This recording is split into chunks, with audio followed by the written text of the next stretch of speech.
Bonjour à tous, bienvenue sur la chaîne Captain Trading. Aujourd'hui, on est le 21 août et c'est l'heure de votre rendez-vous analyse technique et trading. Alors, aujourd'hui, on va essayer de répondre à la grande question, est-ce que c'est la fin de la correction?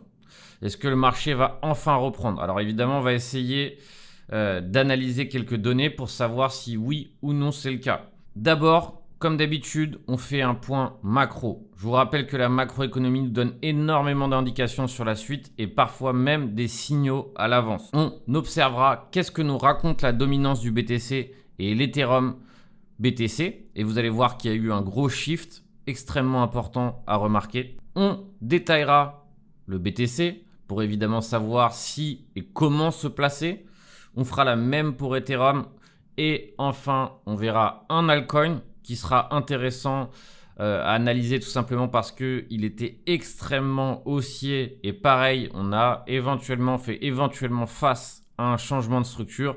Et enfin, si on a le temps à la fin, on fera une analyse sur les options qui vont expirer la semaine prochaine. Évidemment, ces options exercent une pression extrêmement baissière sur le marché. Alors, est-ce que la chute est terminée? Évidemment, il est extrêmement difficile pour moi de répondre à cette question sans évidemment déchiffrer un certain nombre de données. Tout d'abord, on va commencer par un point macro. Qu'est-ce que nous racontait la macroéconomie avant la chute?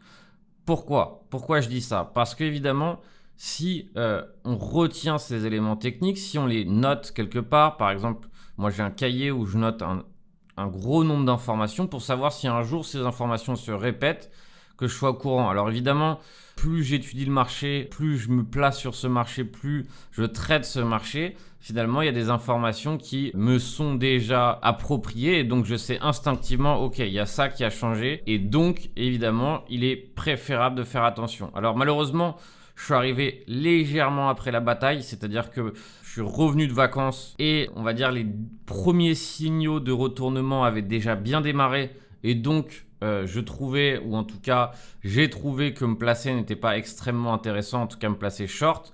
Alors évidemment j'ai eu tort dans le sens où la chute qui est venue juste après était largement rentable si on était dessus. Mais c'est vrai que évidemment je reviens sur le marché, à peine encore le temps de réellement sentir ce qui va se passer. Une chose était sûre, c'est que quand je suis arrivé et que la correction a démarré, je n'étais pas acheteur parce qu'il y avait des éléments techniques qui m'indiquaient d'être extrêmement prudent et je suis bien content d'avoir su les interpréter parce qu'éventuellement j'aurais pu me dire voilà, il est temps d'acheter le pullback. Et j'aurais pu évidemment aussi entraîner en erreur mes élèves en leur disant d'acheter le pullback. Mais il y avait des éléments vraiment forts qui imposaient d'être prudent. Alors, d'abord, on va commencer par la macro. Vous savez que c'est très important, ou je ne sais pas si vous le savez, mais je veux vraiment que vous compreniez l'importance de la macro dans le monde des cryptos actuellement. Pourquoi c'est important? Alors, on est dans un contexte nul à chier. Désolé pour évidemment ce vocabulaire, mais il faut savoir qu'actuellement, on n'a rien de bien dans notre économie. On n'a absolument rien. Vous savez que évidemment, il va y avoir certainement la crise du gaz, ou peut-être qu'éventuellement, on ne va pas pouvoir se chauffer. L'inflation, le quantitative tightening, donc qui resserre les taux d'intérêt. Donc, moins de création monétaire. Donc, forcément, on est dans ce qu'on appelle une période de récession, donc pas de croissance. Donc, finalement, tout est négatif. Alors, c'est pour ça qu'éventuellement, entre guillemets, le dernier run qu'on a pu avoir récemment, c'est-à-dire depuis le fin juin, a été une aubaine et a été tout simplement une opportunité énorme. En revanche, ce que je disais l'autre jour sur Twitter, c'est qu'on arrive maintenant sur des niveaux où les prix ont été déjà multipliés par 2 sur certains actifs, comme par exemple l'Ethereum. Alors, quand moi je vois ça, sans ouvrir de graphe, sans analyse technique, je me dis que des whales ou des gens avec un portefeuille important ont mis 10 millions éventuellement au plus bas. Elles ont multiplié par 2 ces 10 millions en même pas un mois. Dans ma tête, ça fait tilt, c'est prise de bénéfice. C'est-à-dire que forcément, quand on a multiplié par 2 dans un contexte pourri, on se presse évidemment de éventuellement récupérer son argent. C'est pour ça que déjà, rien que par rapport à ce multiple de 2 qu'on a eu sur des gros caps comme Ethereum, déjà on peut se dire voilà, ok, peut-être il est temps ou peut-être certainement il sera temps que certains investisseurs prennent des bénéfices. Tout ça, c'est des questions auxquelles vous devez essayer de répondre dans votre tête. Et en tout cas, quand j'ai vu ça, déjà, je me dis, voilà, il faut commencer à être prudent. On a déjà eu un beau cadeau pendant le mois de juin, fin juin jusqu'à début août. Donc, c'est pas non plus la peine d'abuser. Est-ce que ça va continuer? Peut-être. Et dans ces cas-là, tant mieux. Mais est-ce qu'il faut être extrêmement prudent et vigilant au vu du contexte et au vu de la hausse qui s'est déjà mis en place? Oui. Malheureusement, la plupart du temps, c'est toujours parce que les gens arrivent trop tard. Ils arrivent quand ça paraît confortable de rentrer. Et malheureusement, c'est vraiment quand c'est au moment le plus inconfortable que c'est intéressant. Et plus on avance dans le temps, et plus du coup, ça devient périlleux de rentrer. Alors, en indicateur macro, qu'est-ce que j'observe? Personnellement, j'aime bien observer l'indice du dollar. Alors, c'était un indicateur qui a été extrêmement observé depuis quelques temps, qui nous donne des choses intéressantes et qui, jusqu'à là, était assez pertinent depuis le juin 2021. On peut observer le SP500, le Nasdaq, du coup, avec toutes les valeurs technologiques. Donc, on peut dire que le Nasdaq est celui qui s'apparente le plus entre guillemets aux cryptos, parce que les cryptos, c'est aussi entre guillemets des valeurs technologiques. On a par exemple les obligations, d'accord? Donc les obligations, c'est les fameux taux d'intérêt. Et donc, quand les obligations montent, c'est rémunérateur pour être défenseur. Et donc, quand la défense est rémunératrice, les gens ont tendance à sortir des marchés à risque pour se diriger vers les positions défensives. La position cash est une position défensive. La position des obligations est une position défensive. Donc, quand les positions défensives sont favorables, dans ces cas-là, pour des gens qui ont de l'argent, il est tout à fait préférable de se diriger vers la défense. Et donc, dans ces cas-là, ça implique instantanément que du coup, les valeurs à risque, donc actions, chutent. Alors, elles peuvent chuter modérément, elles peuvent chuter énormément, mais forcément, elles se verront impliquées par ces positions défensives qui reprennent du terrain. Alors, qu'est-ce qui s'est passé depuis le 8 août? C'est vraiment à partir du 2 août qu'on a eu un signal de reprise. Et donc, par exemple, pour des gens qui observent la macro, déjà, ils pouvaient tout simplement y voir un changement de structure. Alors, encore une fois, ici, on a un pattern qui est plutôt encore baissier, ce qui est plutôt favorable. Et pour l'instant, on a plutôt un pullback à l'intérieur de ce pattern baissier. Donc, c'est plutôt bon. Mais quelqu'un qui observe la macro, il aurait pu constater qu'ici, il y a eu un shift. Et donc, éventuellement, qu'à partir de là, il fallait éventuellement être prudent.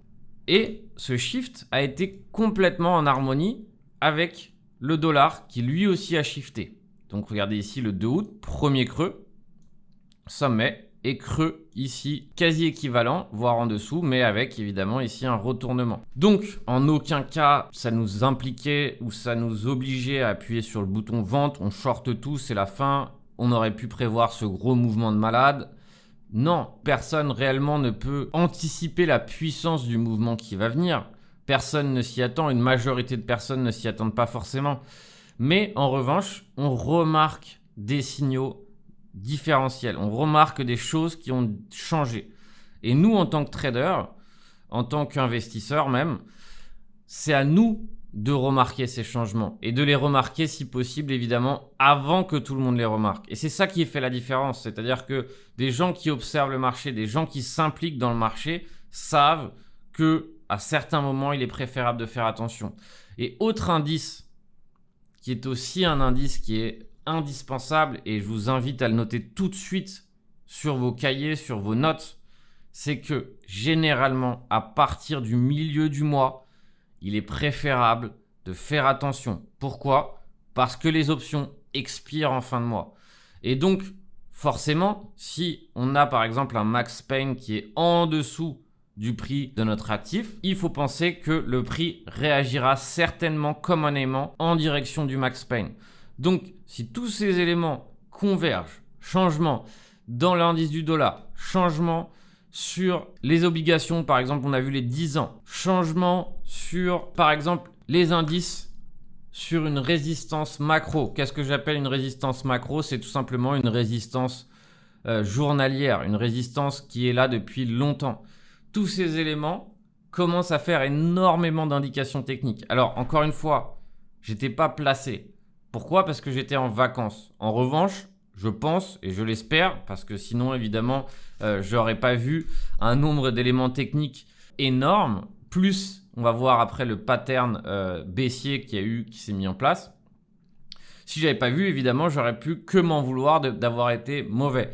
Mais c'est vrai que là, il y avait beaucoup d'indications en faveur d'un mouvement possiblement de retournement. En plus de ça, vous connaissez le fameux shop, il était ultra chargé aussi pour Bitcoin et Ethereum. Alors, je ne veux plus m'attarder parce que je pense que j'ai déjà fait un gros point technique macro et je veux vraiment passer évidemment à nos moutons qui sont le Bitcoin, l'Ethereum et les cryptos. Mais pour moi, c'était indispensable de recontextualiser ces éléments techniques qui nous donnaient un petit peu d'avance par rapport à l'éventuel retournement. Alors encore une fois, on n'aurait pas pu forcément anticiper l'amplitude du mouvement qui a été vraiment brutal et sec. Hein, moi qui suis arrivé après coup, voilà, j'étais assez étonné par la puissance. Mais réellement, on aurait pu au moins en tout cas commencer à éventuellement soit prendre des bénéfices, soit se préparer à une baisse, soit tenter le short, etc. Donc maintenant, on va observer d'autres éléments techniques, d'accord, qui sont des éléments qui ne sont absolument pas à prendre à la légère, ou en tout cas dans ma méthode, je ne le prends pas du tout à la légère. Et là, on remarque un changement énorme, et c'est tout simplement un changement sur la dominance. Qu'est-ce qu'on remarque? On remarque ici à 47%, la dominance a marqué un top. Et ce top a marqué le départ du retour d'Ethereum, on va dire, en puissance. C'est-à-dire qu'à partir du moment où ici on a eu un top, les altcoins se sont renforcés, l'Ethereum s'est renforcé et surtout, on a eu une surperformance d'Ethereum face au BTC. C'est-à-dire qu'à partir de là, si on changeait ces BTC en Ethereum, on était le roi parce que tout simplement ici, il a carrément surperformé le Bitcoin et largement.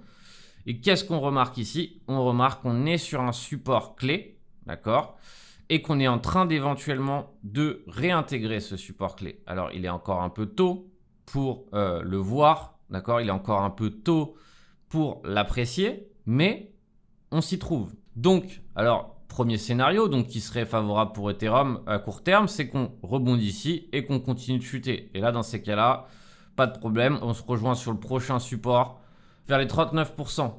En revanche, si ici on commence à réintégrer et on commence à relancer une trend, là dans ces cas-là, vous vaudrait mieux faire attention par rapport à Ethereum. Et dans ces cas-là, ça voudrait dire que les investisseurs se couvrent avec du BTC et donc préfèrent se protéger de la volatilité avec du BTC. Donc, ça entraînerait évidemment beaucoup plus de volatilité baissière pour Ethereum. Donc, toujours attention à ce genre d'indications techniques, ou en tout cas, moi, c'est quelque chose auquel je fais extrêmement attention.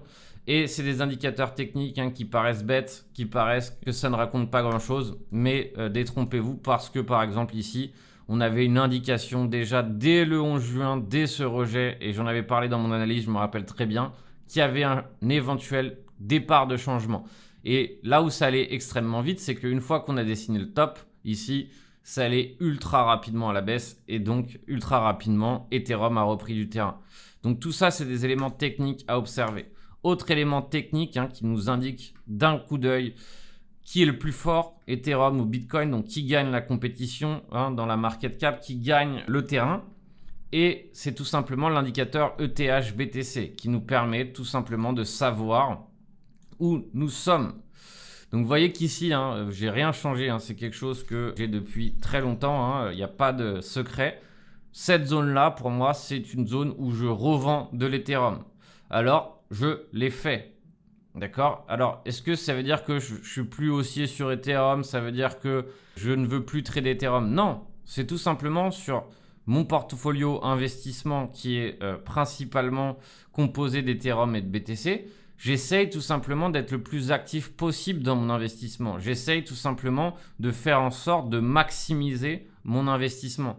Et une méthode simple, c'est tout simplement d'échanger ces Ethereum contre du BTC quand l'un ou l'autre est fort. Donc là, par exemple, à ce moment-là, quand on est arrivé sur support et éventuellement soit sur un support ou soit sur un retournement, ici, j'avais changé une majorité de mes bitcoins en Ethereum. Et de cette façon, finalement, j'ai réussi à surperformer, à augmenter le nombre d'Ethereum que j'avais. Et maintenant, il est préférable de revendre. Donc, maintenant, j'ai revendu et j'ai beaucoup plus de Bitcoin que quand j'ai fait ce changement. D'accord? Juste en inversant mon positionnement Ethereum et BTC. Alors, on n'est pas obligé de le faire avec tout son capital, on n'est pas obligé de le faire avec tout son portfolio, on n'est pas obligé d'avoir une approche complètement démesurée. On peut juste le faire sur un petit pourcentage, déjà comprendre ce qu'on fait.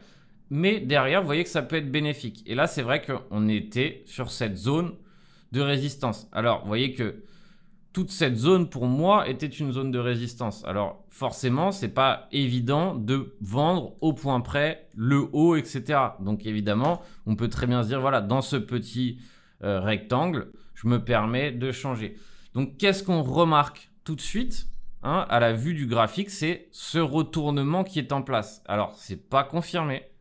On peut très bien se dire que c'est un pullback. D'accord? Et dans ces cas-là, le prix repartirait, Ethereum continuerait à surperformer. Et tant mieux si c'est le cas. J'aurais revendu trop tôt, mais pour moi, ça ne changera strictement rien dans mon objectif ou dans ma mentalité de trader. Tout simplement parce que je serais encore en train de trader Ethereum. Là, c'est vraiment ce que j'ai fait, c'est dans une optique d'investissement, dans une optique d'optimiser mon portefeuille et donc rien à voir avec du trading. Donc, si réellement ici, l'Ethereum BTC reprend, très bien, ça voudra dire qu'il est préférable de trader encore de l'Ethereum et que l'Ethereum est encore fort. Donc, c'est lui qu'il faut, entre guillemets, favoriser dans son trading. Mais là, ça m'indique, pour l'instant, tant qu'on n'a pas un retournement, que ici, l'Ethereum faiblit. Donc, les grosses mains commencent tout simplement à se protéger face à la volatilité prochaine d'Ethereum. Donc, ça veut dire que l'Ethereum sous-performe ou commence à sous-performer le BTC. Donc forcément, ça peut impliquer une pression vendeuse sur Ethereum. Alors, pareil, j'estime que cet indicateur est extrêmement pertinent, est extrêmement important à surveiller de près. Alors, maintenant, on va revenir sur du concret. Tout ça, entre guillemets, c'est de la méthodologie contextuelle, c'est abstrait, on y croit, on n'y croit pas, on a envie de l'écouter, on a envie de pas l'écouter. En revanche, maintenant, on va parler sur du concret. Quel est le concret? Qu'est-ce que j'appelle concret? Parce que je pense que souvent en crypto, les gens oublient pourquoi on est là, d'accord? Pourquoi on trade? Alors parfois, il y a des gens qui ont leur idéologie qui est bien plus forte, on va dire, que l'envie de réussir ou l'envie d'être rentable. Personnellement, je vous avoue que mon objectif, c'est d'être rentable grâce à la crypto-monnaie, c'est de pouvoir vivre grâce à la crypto-monnaie, c'est de pouvoir éventuellement acheter des biens grâce aux profits engendrés par la crypto-monnaie. Et je sais que malheureusement, bien que j'ai envie de changer le monde, on ne changera pas le monde si rapidement que ça. Donc c'est vrai qu'il est toujours mal vu sur les réseaux de shorter, etc. Bref, peu importe. Moi, ce qui m'intéresse, et j'espère que c'est aussi votre but si vous me regardez, c'est de pouvoir réussir dans la vie grâce aux crypto-monnaies ou au moins grâce au trading de crypto-monnaies. Alors, quel est mon but? C'est de gagner de l'argent grâce aux fluctuations de marché. Donc, en aucun cas, je me dis non, je vais pas faire ci, je vais pas faire ça, je vais pas revendre. Non, je revends s'il faut revendre, j'achète s'il faut acheter et mon but, c'est de faire un profit à la fin. Alors, dites-moi si c'est aussi votre but parce que derrière, au moins, je serai convaincu qu'on est sur la même longueur d'onde.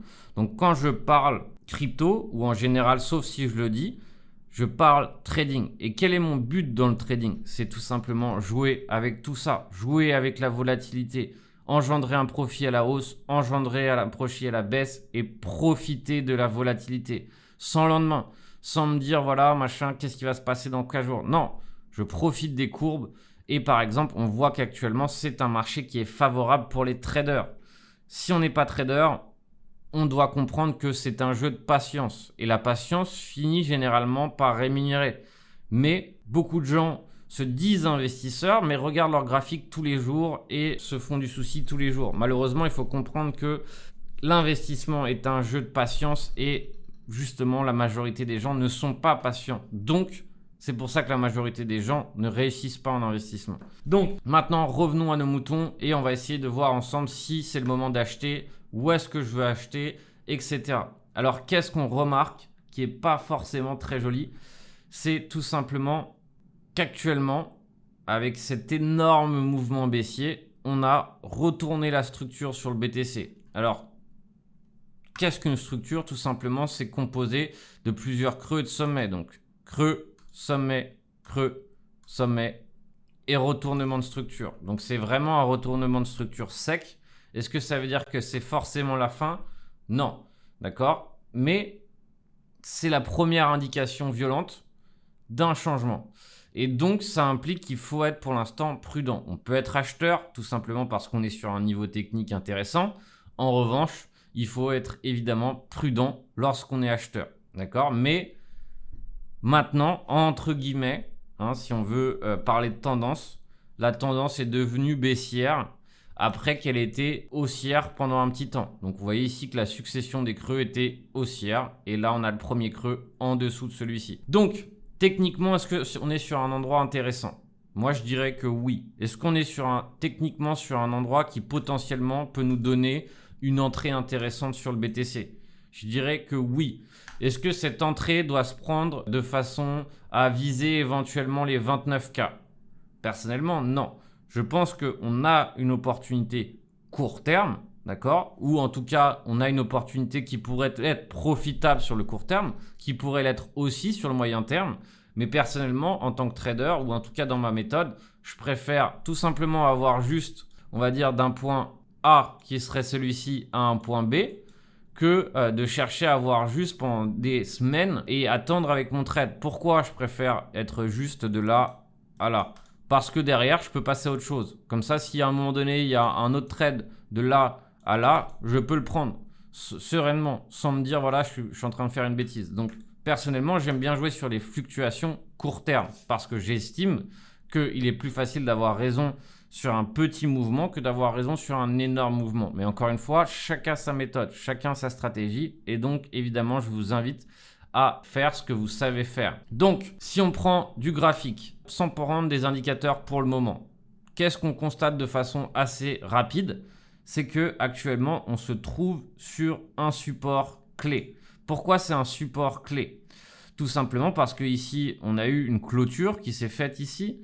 On a eu une clôture, un haut de bougie, un bas de bougie, un haut de bougie et ici un haut de bougie. D'accord? Donc, c'est un niveau technique important. Alors, évidemment, c'est une droite que je viens de tracer, mais on peut tout simplement définir une zone. Et quelle est cette zone? Eh bien, c'est tout simplement entre 20 700. Vous voyez qu'ici, on a eu cette bougie baissière. Alors, pour ceux qui sont fans de Smart Money, c'est ce qu'on appelle un order block. Donc, c'est une bougie baissière juste après un mouvement haussier. Donc, vous voyez qu'ici, on a eu un mouvement haussier, bougie baissière et mouvement haussier. Donc, c'est ce qu'on appelle un fameux order block dans les Smart Money concepts. On a ici, pareil, un haut de bougie, bas, bas, etc. Donc, toute cette zone dans laquelle on se trouve, c'est tout simplement ce qu'on peut appeler une zone de support. Si par exemple, on prend Fibonacci pour ajouter des confluences, on est tout simplement ici sur les fameux 70,05. Donc, c'est un niveau qui est extrêmement utilisé par les algos et on voit que dans beaucoup de mouvements, parfois le prix s'arrête pile poil sur les 70,05. Donc c'est tout simplement un niveau qui revient très souvent et donc qui n'est pas du tout un niveau Fibonacci, mais qui est un niveau qui est redondant. Donc actuellement, on se retrouve pile poil sur ce niveau Fibo. Alors, on voit qu'on commence à avoir pas mal de convergence. On a ce support qui a été résistance pendant longtemps. On voit que c'était une résistance. On voit qu'ici, ça avait dévié, mais c'était une résistance. Résistance avant le fameux breakout. Support et on revient. Donc, on revient avec un bel écart. D'accord? C'est-à-dire que plus il y a du temps sur le retour du support et plus c'est fiable ou en tout cas plus c'est agréable et plus c'est entre guillemets favorable pour que ce support tienne. Alors maintenant, on va observer d'autres niveaux, on va observer d'autres éléments techniques.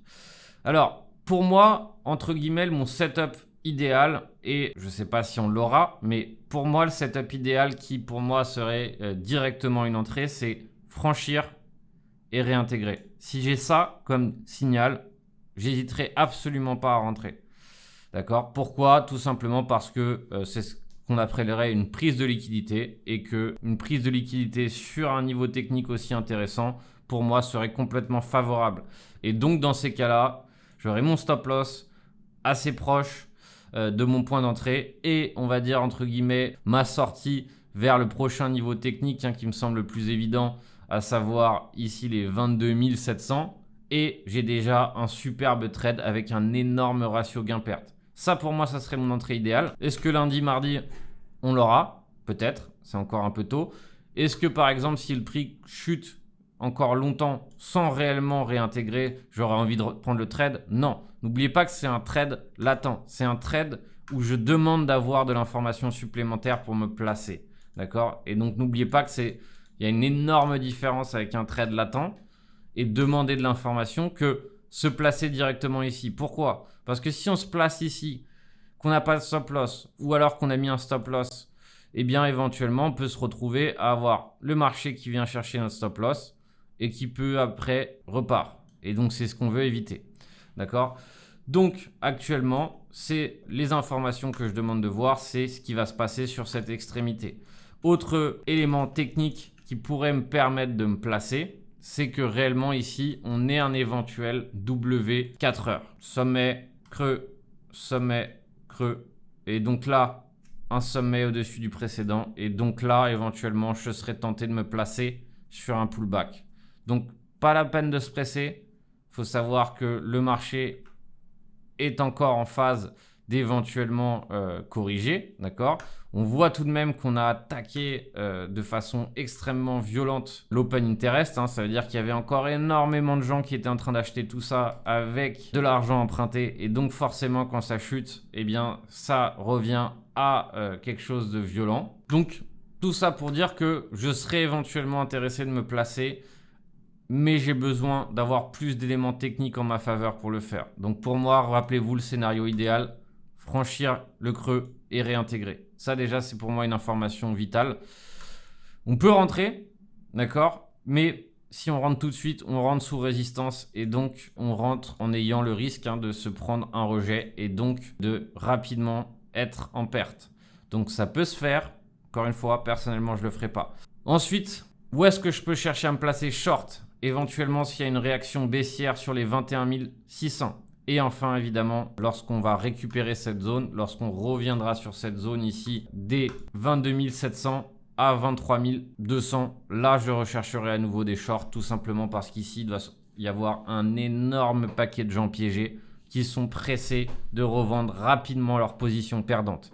Et donc, c'est pour ça que quoi qu'il arrive par ici, je serai beaucoup plus méfiant et je chercherai des shorts plutôt que de chercher des achats.